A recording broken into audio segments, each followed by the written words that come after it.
Hi hello வணக்கம் guys. நம்ம வந்து எதை பற்றி பார்க்க போகிறோம் அப்படின்னு சொல்லிட்டு பார்த்தீங்கன்னா, நாளைக்கு மார்ச் 3 செவ்வாய்க்கிழமை சந்திர கிரகணம் பிடிக்க போகுது. பௌர்ணமியுடன் சேர்ந்த சந்திர கிரகணம்.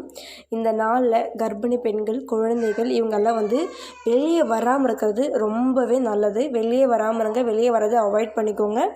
சாப்பாடெல்லாம் வந்து அந்த சமயத்தில் வந்து சாப்பிடக்கூடாது. ஏன்னா எதிர்மறை சக்திகள் அந்த சமயத்தில் அதிகமாக வந்து இருக்குன்னு சொல்லுவாங்க. கரண்ட்டை தொடுறது, கரண்ட்டு சம்மந்தப்பட்ட விஷயங்கள், எந்த வித வேலைகளும் செய்யாமல் அமைதியாக நீங்கள் பாட்டுக்கு உட்காந்துருந்தீங்கன்னா ரொம்ப நல்லது. சப்போஸ் வந்து வெளியில் பாத்ரூம் இருக்குது, அந்த சமயத்தில் பாத்ரூம் போனால் எப்படி போகிறது அப்படின்னா, முடிஞ்சால் குடை யூஸ் பண்ணிவிட்டு குடையினாலும் உங்களை மறைச்சிக்கிட்டு போயிட்டு வாங்க. அந்த போயிட்டு ஒரு செகண்ட் டக்குன்னு போயிட்டு டக்குன்னு வந்துடுங்க. அதிகளவு அந்த கதிர்வீச்சில் நீங்கள் இருக்கிறது உங்களுக்கும் உங்கள் குழந்தைக்கும் வந்து நல்லது கிடையாது.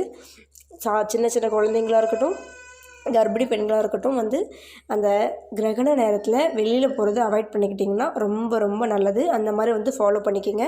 அதே மாதிரி கிரகணம் முடிஞ்சதுக்கப்புறம் என்னென்ன பண்ணணும் அப்படின்னு சொல்லிட்டு நான் சொல்கிறேன். இதெல்லாம் வந்து நோட் பண்ணி வச்சுக்கோங்க. கண்டிப்பாக ரொம்ப நல்ல விஷயங்கள். கிரகணத்தப்போ எதிர்மறை சக்திகள் வந்து அதிகமாக இருக்கிறதுனால நம்ம வீட்டையும் நம்மளையும் வந்து அது வந்து சூழ்ந்து தான் இருக்கும். நம்ம வீடெல்லாம் வந்து கழுவி சுத்தப்படுத்திட்டு பூஜை சாமானை வந்து கழுவி, கிரகணங்கிறது நமக்கு மட்டும் கிடையாது, நம்ம வீட்டில் இருக்கிற கடவுளுக்கும் அதை வந்து பிடிச்சிருக்கும். அதனால் வீட்டில் இருக்கிற பூஜை சாமான்லாம் எடுத்து கழுவி க்ளீன் பண்ணிவிட்டு, அதுக்கப்புறம் விளக்கேற்றி பூஜை பண்ணி சாமியை வணங்கிட்டு, அதுக்கப்புறம் நீங்கள் வந்து வீட்டில் இருக்கிற பாத்திரமெல்லாம் ஆல்ரெடி நீங்கள் விளக்கி வச்சுருங்க. விளக்கி க்ளீன் பண்ணிவிட்டு சமைச்சி சாப்பிடுங்க. ஓகேங்களா? வீட்டில் தொடச்சி சுத்தம் பண்ணிவிட்டு பூஜை சாமான் கழுவி வீட்டில் விளக்கேற்றிட்டு சமைச்சி அதுக்கப்புறம் நீங்கள் சாப்பிட்டிங்கன்னா ரொம்ப நல்லது. அந்த மாதிரி வந்து பண்ணுங்க. நீங்களும் தலை குளித்து சுத்தமொத்தமாக அதை மாதிரி நம்ம பண்ணும் போது லக்ஷ்மி தேவி நம்மளை தேடி வருவாங்க.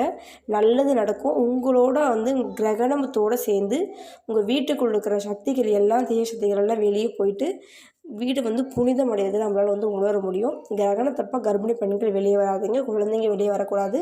சாப்பாடு எதுவும் வந்து ஜீரணம் வந்து சீக்கிரமாக அடையக்கூடிய உணவுகளை வந்து எடுத்துக்கோங்க. உணவு வந்து தண்ணியே குடிக்கக்கூடாது அப்படின்லாம் ஒரு சிலர் சொல்லுவாங்க. அப்படிலாம் கிடையாது. தண்ணி குடிக்கலாம். ஏதாவது ஈஸியான உங்களுக்கு வந்து டக்குன்னு இதை சாப்பிட்டா டக்குன்னு ஜீரணமாயிரும் அப்படின்னு சொல்லுவாங்க. அந்த மாதிரி எடுத்துக்கலாம். மாவு சம்மந்தப்பட்ட உணவுகள் வந்து எதுவுமே எடுத்துக்காதீங்க. ஜீரணம் வந்து சீக்கிரமாக ஆகாது அப்படிங்கிறது. சாதமே வந்து சீக்கிரம் ஜீரணம் வந்து ஆகாது தான். 3:20 தான் வந்து கிரகணம் ஸ்டார்ட் ஆக போகுது. 3:20 டு மாலை 6:47 தான் வந்து கிரகணம் வந்து முடிவடையுது. ஓகேங்களா? அதுலேருந்து அது வரைக்கும் நீங்கள் முடிவு போகிற நேரம் வரைக்கும் நீங்கள் வந்து சாப்பிடாமல் இருக்கிறது ஒன்றும் அது கொஞ்சம் நேரம் தான்.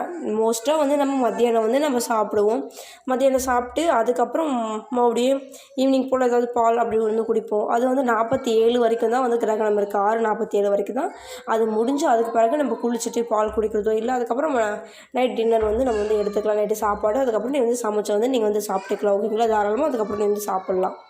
இந்த மாதிரி எடுத்துக்கோங்க. கர்ப்பிணி பெண்கள் குளித்து முடித்து முதல் வேலையாக ஒரு 2 வாழைப்பழத்தை எடுத்துகிட்டு போயிட்டு உங்கள் வீட்டு பக்கத்தில் இருக்கிற கோமாதாவுக்கு, மாடு கன்றாக இருக்கட்டும், பசு மாடாக காளை மாடு எந்த மாடாக இருந்தாலும் சரி, ஒரு 2 வாழைப்பழத்தை கொண்டு போயிட்டு கொடுத்தீங்க அப்படின்னா கிரகணத்தோடு சேர்ந்து உங்களுக்கு ஏதாவது தோஷங்கள் இருந்துச்சுன்னா அதுவும் நீங்கிரும் அப்படின்னு சொல்லப்படுது ஆன்மீக ரீதியாக. இதை வந்து நீங்கள் கண்டிப்பாக ஃபாலோ பண்ணுங்கள். ரொம்ப நல்ல விஷயம். ஓகே கைஸ், இதே மாதிரியான யூஸ்ஃபுல்லான விஷயத்துக்கு நம்மளோட சேனலை லைக் அண்ட் சப்ஸ்கிரைப் பண்ணி வச்சுக்கோங்க.